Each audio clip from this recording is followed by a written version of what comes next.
नमस्कार दोस्तों, सृजन संवाद के नए एपिसोड में आपका पुनः स्वागत है।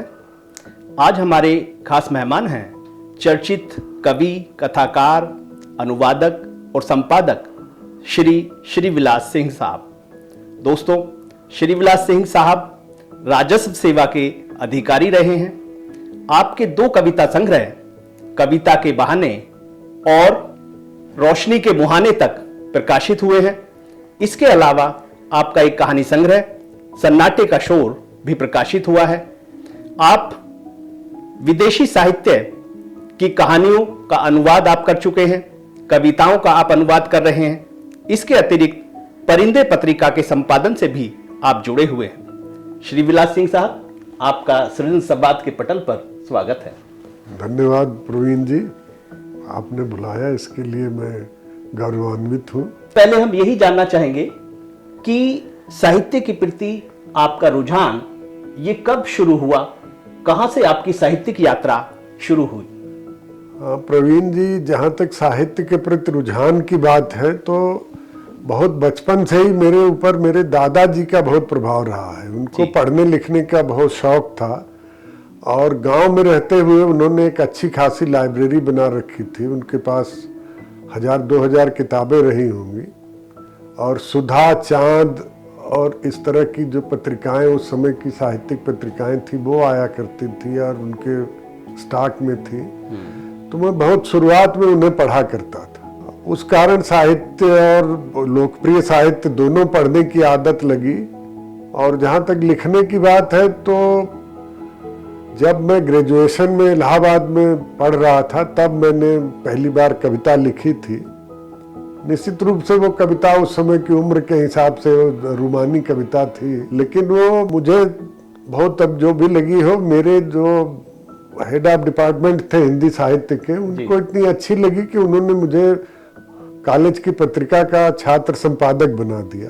बहुत सुंदर। तो उससे मुझे बड़ा उत्साह मिला। फिर मैंने और कविताएं लिखी। मुझे छपवाने का बहुत वो नहीं था, इस कारण बहुत समय तक कहीं 1-2 कविताएं कोई मित्र ले गए अपने से या कहीं भेज दिया तो छप गई। इस मामले में गंभीरता से 18-19 से मैंने प्रयत्न करने शुरू किए कि किसी पत्रिका में भेज दूं जी और या संग्रह कोई निकाला जाए। मेरे एक मित्र हैं ठाकुर प्रसाद चौबे जी, परिंदे पत्रिका से जुड़े हैं।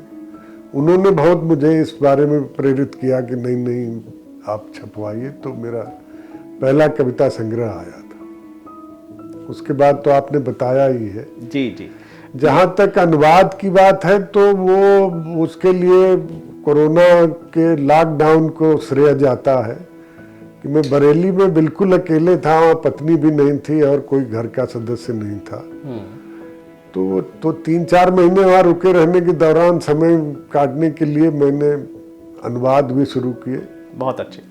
जैसा कि आपने बताया कि साहित्य के प्रति आपकी अभिरुचि कॉलेज के ज़माने से ही थी और कुछ आपने उसी वक्त लिखना भी शुरू कर दिया था, जिसको आपके गुरुजनों ने सराहा भी।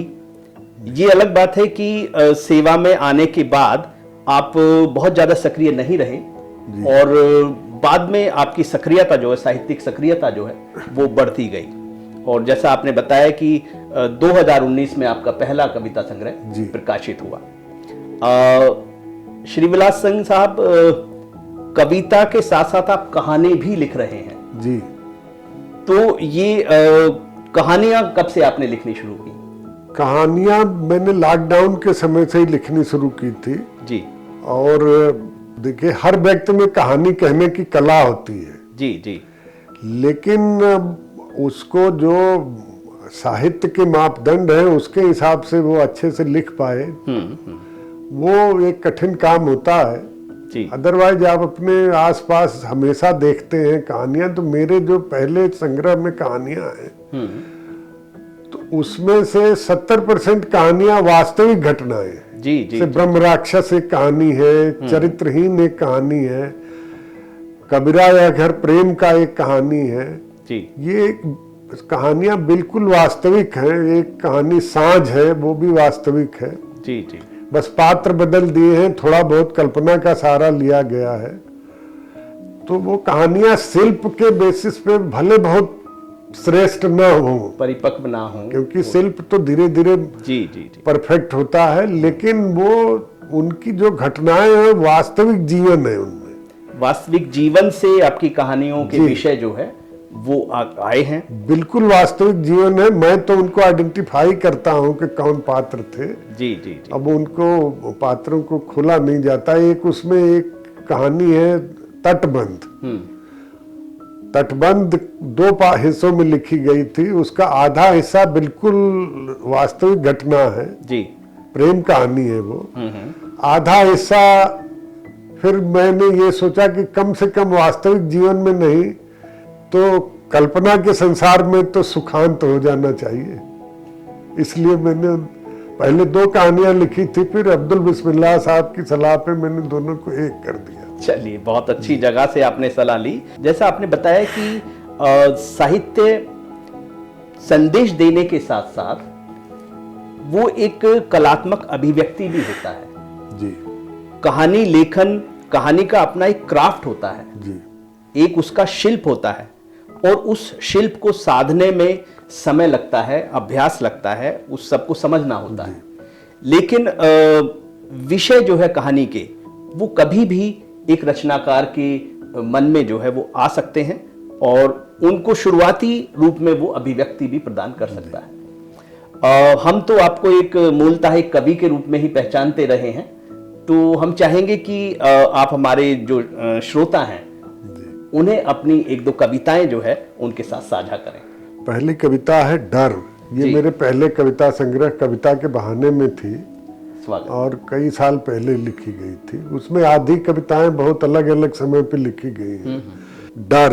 जी, कबीर तुमने व्यंग किया खुदा के बहरे होने पर। कबीर तुमने व्यंग किया खुदा के बहरे होने पर, मजाक उड़ाया पत्थर की पूजा का।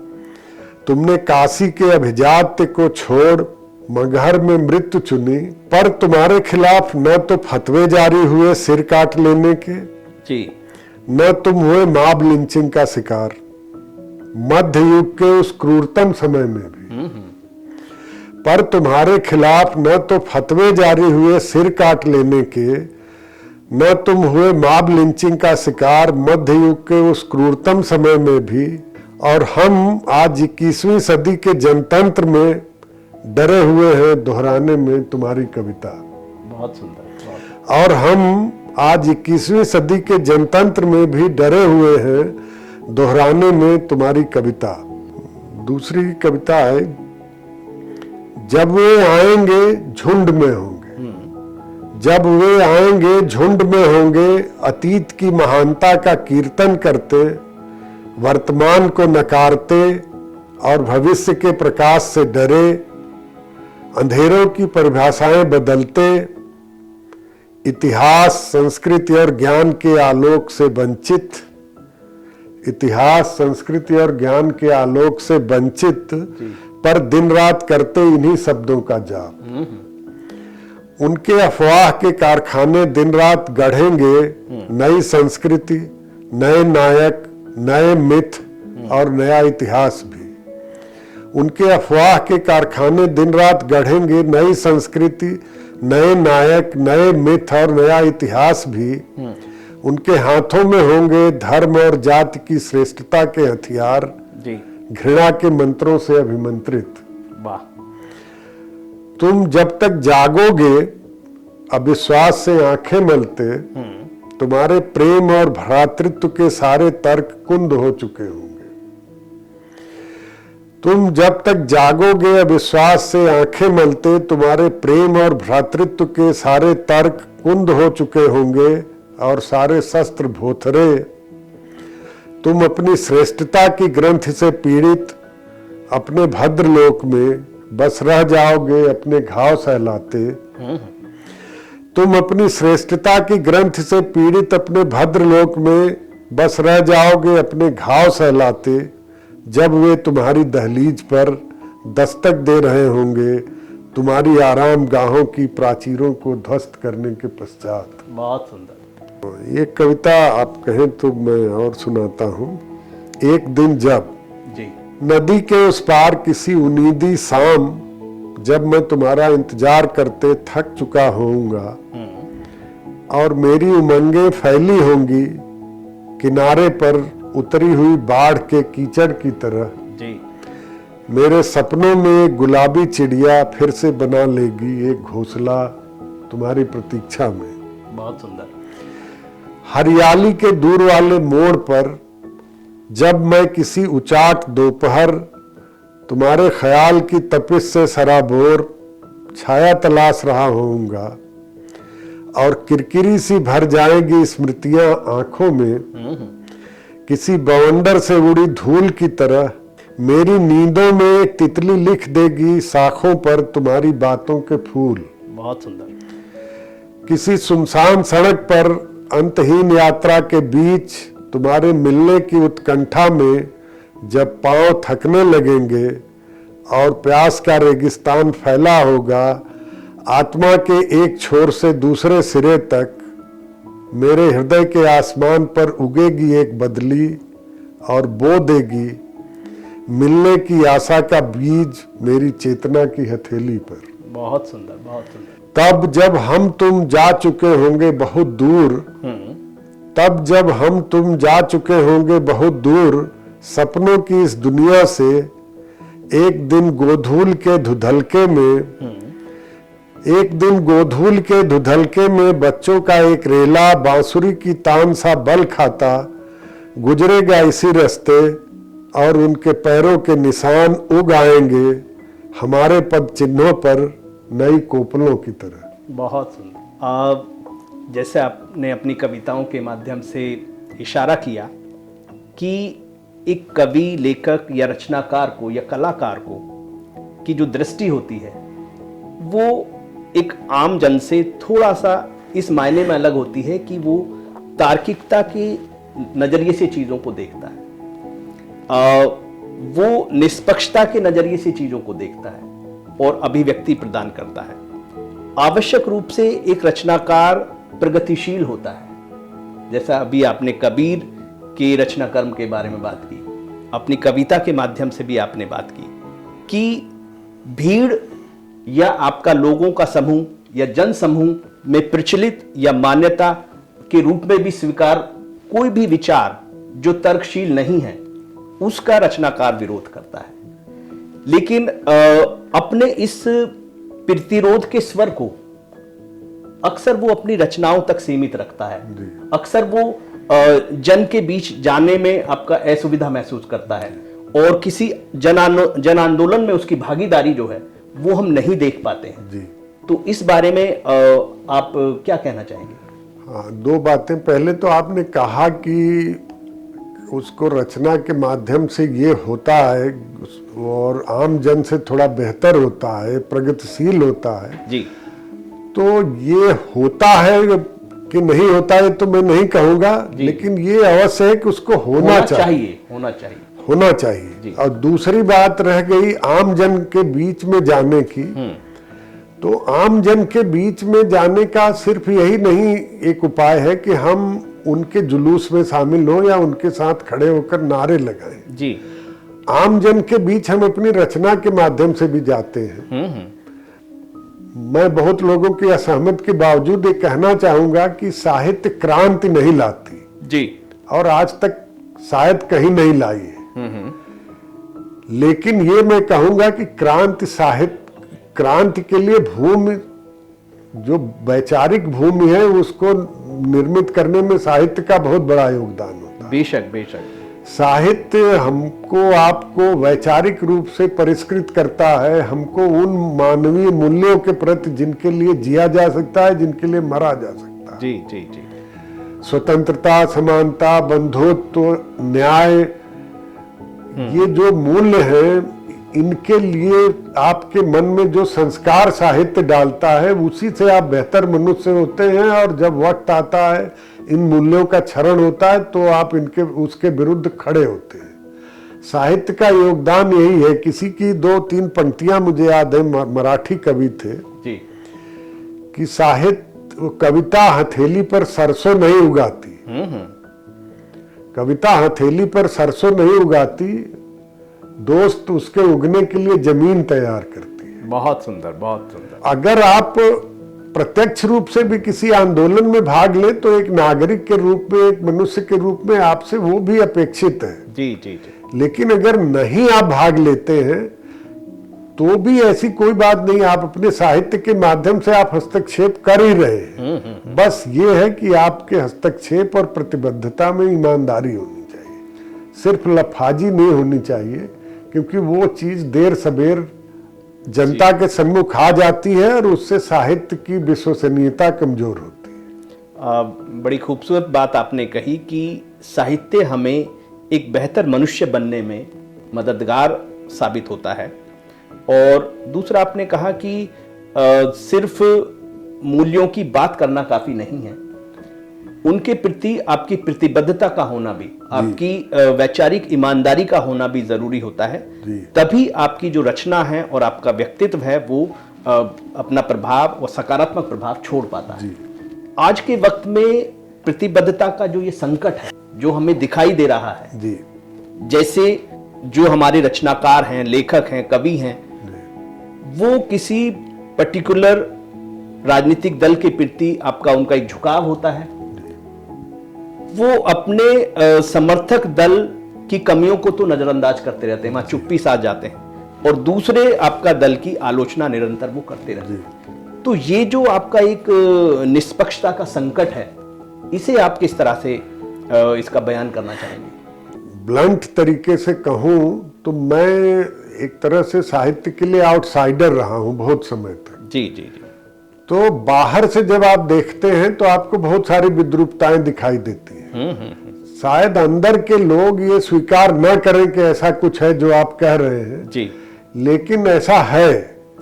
और अधिकांश साहित्यकार किसी विपक्षी दल के, वो चाहे कोई भी दल हो, जो दल सत्ता में है उसके विपक्षी दल की भूमिका में आ जाते हैं, साहित्यकार की भूमिका में नहीं रह जाते। जी जी जी।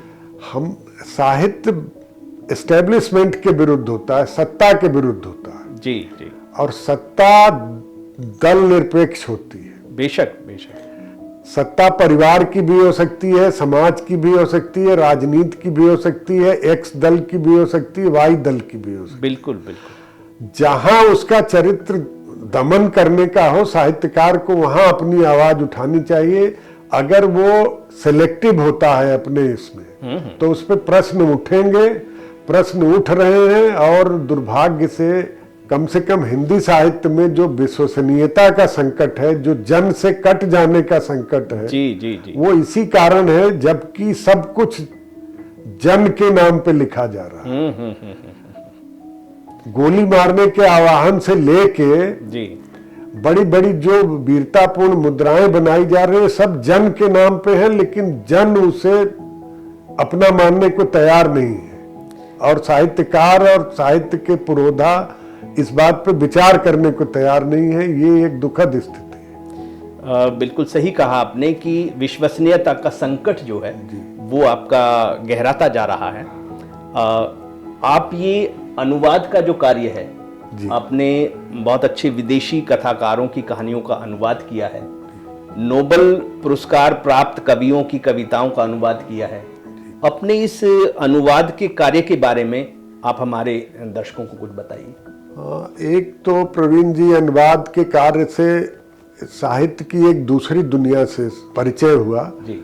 और मैंने जो अनुवाद किए हैं वो बड़े विविध हैं। अभी तक मैं ये नहीं कहूँगा कि और ऐसा नहीं हुआ था, लेकिन ज्यादातर जो हुआ था वो रूस के लेखक, अंग्रेजी के लेखक, जी जी जी, और कुछ और यूरोपियन कंट्रीज के लेखकों के अनुवाद हुए थे, थोड़े बहुत बाकी जगहों के भी हुए थे। मैंने जो ज्यादातर अनुवाद किए हैं वो थोड़ा इससे हटके हैं, जैसे कि अफगानिस्तान के बहुत सारे कहानीकारों के और कवयित्रियों के मैंने अनुवाद किए हैं। बहुत सुंदर, बहुत। इंडोनेशिया के बहुत सारे कहानीकारों की कहानियों के मैंने अनुवाद किए हैं।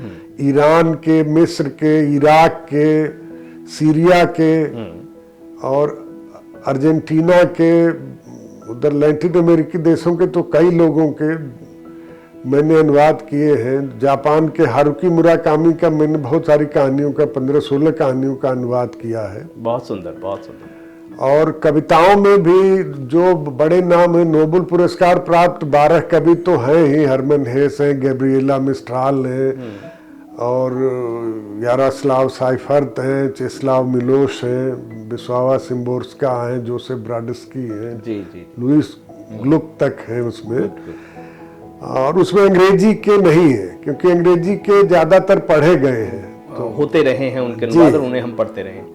इन लोगों के भी हुए हैं, ऑक्टावियो पाज भी है, पाब्लो नेरूदा भी है, इनके भी हुए हैं। लेकिन अब जानते हैं कि ये पहले अपनी मूल भाषा में लिखते हैं, फिर अंग्रेजी में अनुवाद होता है, फिर हमारे यहाँ आते हैं, तो इनके कम मात्रा में। और मेरा अनुवाद कैसा है तो आप बताएंगे, लेकिन उसके इनके कुछ अनुवाद जो मैंने पढ़े वो मुझे बड़े खराब भी लगे। जी जी जी।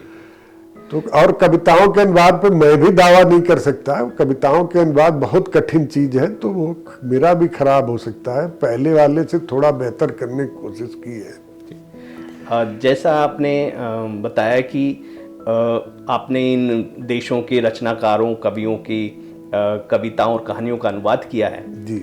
तो भारतीय जो आपका कवि कथाकार हैं जी, उनकी दृष्टि और इन आपका विदेशी कवि कथाकारों की दृष्टि में जो एक विविधता है, उसे आप किस तरह से आपका उल्लेखित करना चाहेंगे? दो चीजें मैं जैसे पढ़ता रहा हूँ अपने यहाँ भी, जो कुछ चीजें हैं कि एक तो अफगानिस्तान, इराक और इंडोनेशिया के जो भी मैंने अनुवाद किए हैं, और अर्जेंटीना वगैरह के तो अलग हैं, उनके तो बहुत बड़े कहानीकार थे, जैसे कि गैब्रियल गार्सिया मार्केज और हुलियो कोर्ताजार और बोर्गेस, तो ये लोग बड़े कहानीकार हैं। लेकिन कुछ बहुत नए लोगों के भी, जैसे मैंने किया है कि ट्राबुका जेरान का किया है, तो 30-32 साल की लड़की है। तो एक अंतर मैं देखता हूं कि उनके यहाँ कहानियों में कहानी बाकी है जी। हमारे यहाँ दुर्भाग्य से ज्यादातर कहानियों में कहानी नहीं होती, स्टेटमेंट्स बहुत सारे होते हैं। दर्शन के और राजनीतिक बयान बहुत बड़े बड़े होते हैं, और पठनीयता उससे प्रभावित होती है। बेशक। दूसरा, उन्होंने जैसे बड़े लेखकों ने, जो मुराकामी, मार्केज और कोर्ताजार, इन लोगों ने जो जैसे जादुई यथार्थवाद या सूर्यलिज्म का प्रयोग किया है, तो पहले उस विधा को आप पूरी तरह आत्मसात करिए जी, तब उस विधा में आप कहानी लिखिए। आप केवल के, चूंकि आपने नाम सुना है जादुई यथार्थवाद का, और जादुई यथार्थवाद की 2-4 कहानियां पढ़ी हैं, आप उस पर कुछ लिखते हैं। मैंने कुछ कहानियां पढ़ी है हिंदी में, और कुछ पे मैंने आलोचनात्मक टिप्पणी की, तो लोग एक तो झुंड में आ जाते हैं कि आपकी समझ नहीं है, आपको पता नहीं है। जी जी। तो वो दुर्भाग्य से वो जादुई यथार्थवाद नहीं है। कुछ भी आप ऊट पटांग लिख दे, तो फैंटेसी और जादुई यथार्थवाद में फर्क है, और फैंटेसी का भी एक परिप्रेक्ष्य होता है। फैंटेसी में भी कहानियां लिखी गई हैं, जी जी। कोर्ताजार जैसे लिखते थे, तो लेकिन ये नहीं कि वो बिल्कुल दुनिया से अलग हो। किसी घटना को ज्यादा प्रभावी बनाने के लिए आप पे उसका का प्रयोग जो कर सकते हैं। अपेक्षित प्रभाव है वो पड़े, उसके लिए जादुई यथार्थवाद या फैंटेसी का प्रयोग किया जाता है, न कि वो अपने आप में साध्य है। ऐसा नहीं है। जी जी। अब मुराकामी की तो सारी कहानियों में जादुई यथार्थवाद है, लेकिन वो हमारे जीवन की किसी समस्या से जुड़ के आता है। ये नहीं कि वो साध्य, वो केवल चमत्कार प्रदर्शनी है। जी जी। जैसे आपको याद होगा, एक उसे जादुई यथार्थवाद माने या एक नई टेक्निक माने, फ्रांज काफ्का की मेटामॉर्फोसिस बहुत मशहूर कहानी जी, थी। जी, जी। तो जब वो उसमें वो बदल जाता है, उसका जो मुख्य पात्र है जी, वो बड़े से कीड़े में बदल जाता है, तो उसके परिवार और आसपास की दुनिया का व्यवहार उसके प्रति क्या हो जाता है, इसकी दार्शनिक अभिव्यक्ति के लिए ये घटना वो ली गई है। उसको कीड़ा बना देना अपने आप में साध्य नहीं है। जी जी। और इसी पे एक कहानी मुराकामी की है, समसा इन लव, वो ग्रिगोर समसा उस पात्र का नाम था। जी। तो उसी को लेके मुराकामी ने कहानी लिखी कि समसा इन लव। मैंने उसका अनुवाद किया है, मेरे वो आवाजों के आर पार में है। जी। तो उसमें उल्टा होता है कि वन फाइन मॉर्निंग वो समसा जो है वो कीड़े से फिर मनुष्य हो जाता है। तो अब उसके मनुष्य होने के बाद मनुष्य की दुनिया में आपके सामने क्या क्या समस्याएं आएंगी, उसे अफसोस भी होता है कि वही दुनिया ठीक थी, कीड़े की बजाय में मछली हो जाता, सूरजमुखी हो जाता है, मनुष्य क्यों हो गया। मनुष्यों की ज्यादा समस्या है। हाँ, मगर जब वो एक लड़की से मिलता है, हालांकि वो लड़की दिव्यांग रहती है, लेकिन उससे मिलने के बाद जब एक दूसरे का भावनात्मक कुछ आदान प्रदान होता है, तब उसे लगता है नहीं, मनुष्य होना ही बेहतर। गुड गुड, तो ये जादुई यथार्थवाद का प्रयोग आप इस तरह करें तब तो कोई औचित्य है। सिर्फ आप उस टेक्निक को जानते हैं और आप बड़े कहानीकार हैं या होना चाहते हैं, इसलिए करेंगे, कोई नहीं पढ़ता। और यही अपठनीयता इस समय हिंदी साहित्य की सबसे बड़ी दिक्कत है। बेशक बेशक। इधर हम देख पा रहे हैं कि आप गजलें भी कह रहे हैं, नज़में भी कह रहे हैं, तो हम चाहेंगे कि आप कोई अपनी नज्म या गजल जो है वो हमारे दर्शकों के साथ साझा करें। देखिए, गजल तो बड़ा शास्त्रीय शब्द है जी। रदीफ काफिया मिल जाता है, बाहर मिलाना बहुत कठिन है। तो मैं गजल की शास्त्रीयता का दावा नहीं करता, और मैं इसलिए गजल जैसा कुछ कह देता हूँ जी। मेरी यादों का सफर बस तेरे दर तक जाएगा, मेरी यादों का सफर बस तेरे दर तक जाएगा, फिर कोई मंजिल कोई रास्ता कहाँ रह जाएगा। वाह वाह। फिर कोई मंजिल कोई रास्ता कहाँ रह जाएगा, होगा मेरे इश्क का तुझ पर असर भी एक दिन, होगा मेरे इश्क का तुझ पर असर भी एक दिन, तू भी एक दिन लौट करके मेरी जानिब आएगा। वाह वाह वाह। सांस है जब तक है सारे रंग सारी खुशबुएं, सांस है जब तक है सारे रंग सारी खुशबुएं, बाद उसके सब तरफ बस एक खला रह जाएगा। वाह वाह। बाद उसके सब तरफ बस एक खला रह जाएगा, मैं बिखर जाऊंगा कलियों पर सुबह की धूप सा, मैं बिखर जाऊंगा कलियों पर सुबह की धूप सा, एक नाजुक शाख पर तू फूल सा खिल जाएगा। बहुत सुंदर बहुत सुंदर। एक नाजुक शाख पर तू फूल सा खिल जाएगा, फिर धनुक में खिल उठेंगे तेरी मुस्कानों के रंग, फिर धनुक में खिल उठेंगे तेरी मुस्कानों के रंग, फिर मेरी आंखों में सावन देर तक लहराएगा। वाह वाह वाह वाह। फिर मेरी आंखों में सावन देर तक लहराएगा, किश्तियां हैं जानती कब से नदी के दिल का हाल, किश्तियां हैं जानती कब से नदी के दिल का हाल, कौन जाने वो मुसाफिर फिर इधर कब आएगा। वाह वाह। मिटते मिटते एक दिन मिट जाएंगे अपने सब नुकूश, मिटते मिटते एक दिन मिट जाएंगे अपने सब नुकूस, आंख में आंसू का बस कतरा बचा रह जाएगा।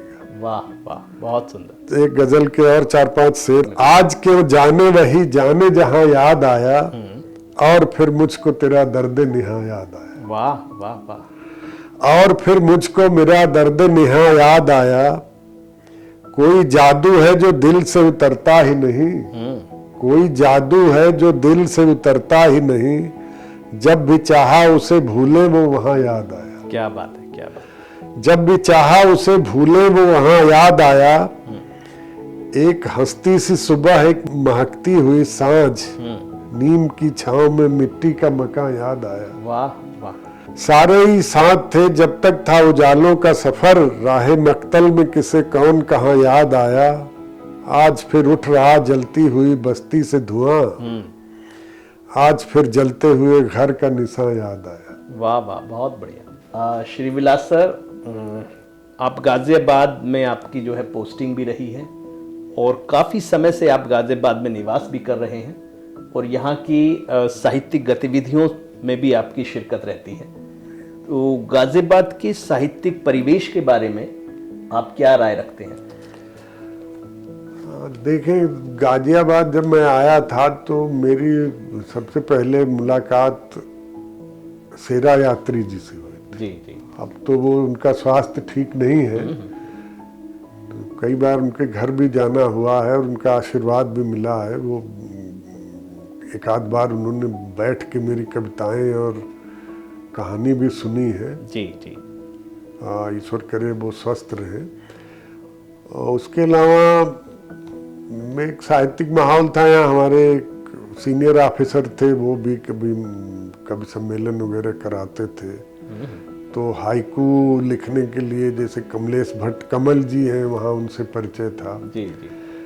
गीत लिखते थे ओम प्रकाश चतुर्वेदी, पराग जी, कुंवर बेचैन जी से वहीं परिचय हुआ था। फिर बाद में आप लोग अमर भारती और अभी अपना वो जो कविताओं का वो चलाते हैं, तो उसमें कई लोगों आप लोगों से परिचय हुआ। तो जी। उसका अनुभव मेरा बड़ा सुखद है कि इतने सारे लोग सक्रिय हैं और एक साथ इकट्ठे भी होते हैं। भदौरिया जी हैं, आप हैं,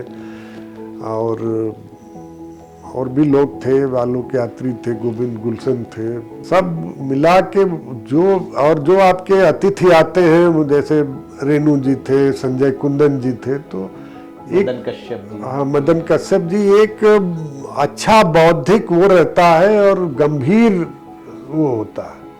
ठीक है कि 25 लोग सुनाते हैं तो उसमें से 25 लोगों की कविताएं हमेशा सुनने लायक नहीं होती, लेकिन अगर ऐसे आयोजन में 5 लोगों की भी कविताएं सुनने लायक हैं, अच्छी हैं, तो जाना सार्थक होता है। ये गोष्ठियाँ, ये कार्यक्रम एक प्रशिक्षण शाला की तरह होते हैं जी।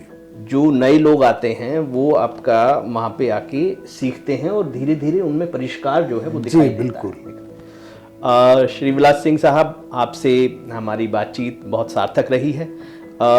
सृजन संवाद का जो ये पटल है और आध्यात्मिक सृजन की जो ये आपका एक कोशिश चल रही है, रचनाकारों, कलाकारों को आपका एक प्लेटफॉर्म देने की और उनके साथ संवाद के माध्यम से जन सामान्य तक रचनात्मकता के प्रचार प्रसार की, इस कोशिश को आप किस नज़र से देख रहे हैं? ये एक बहुत सार्थक कोशिश है। और देखिए, साहित्य जनता के लिए ही लिखा जाता है। ऑफ कोर्स हर कवि, हर लेखक का ये उद्देश्य होता है कि उसके विचार, उसका लिखा प्रचार प्रसार पाए जी। लेकिन उससे बड़ा उद्देश्य ये होता है कि वो जो कहना चाहता है वो लोगों तक पहुंचे और लोगों पर उसका कुछ प्रभाव पड़े। तो ये माध्यम और इस तरीके से सोशल मीडिया और यूट्यूब जो है, ये आज का माध्यम है। जी जी। मुझे नहीं लगता कि इन माध्यमों की जितनी दूर तक और जितनी बड़ी पहुंच है, उतना प्रिंट मीडियम का पहुंच अब रह गई। मुझे प्रिंट मीडियम में खुद एक प्रिंट की पत्रिका में संपादक हूँ, लेकिन इन माध्यमों की पहुंच सब तक है और वो ऐसे दूर दराज तक है, देश विदेश में बैठे लोगों तक है जो देखना चाहे। तो ये बहुत अच्छा काम आप कर रहे हैं। मैं इसकी शुभकामना देता हूं कि इसकी सफलता रहे और इसमें आप और इसका प्रचार प्रसार बढ़े। बहुत बहुत धन्यवाद आपकी सराहना के लिए।